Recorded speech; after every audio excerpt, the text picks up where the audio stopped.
బాగుందా మామా? బొమ్మ మాట్లాడడం బాగానే ఉంది కానీ బొమ్మని కిస్ చేయడమే బాగోలేదు. ఎందుకు బాగోలేదు? నువ్వుండగా ఈ బొమ్మ ఎందుకు? నేను పక్కన లేనప్పుడు ఈ బొమ్మతో కాలక్షేపం చేయండి. మీరు ముద్దు పెడితే ఐ లవ్ యూ అని చెప్తుంది. బుట్ట బొమ్మవి నువ్వుండగా ఈ బార్బీ బొమ్మ నాకెందుకు? నేను నీకే ముద్దు పెడతాను, బొమ్మకి కాదు. మరి నేను లేనప్పుడు? నేను లేకుండా ఎక్కడికి పోతావు?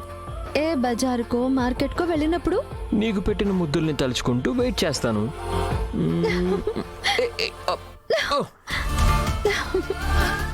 నిన్ను సీత మామా వద్దు. సీత వెయిట్.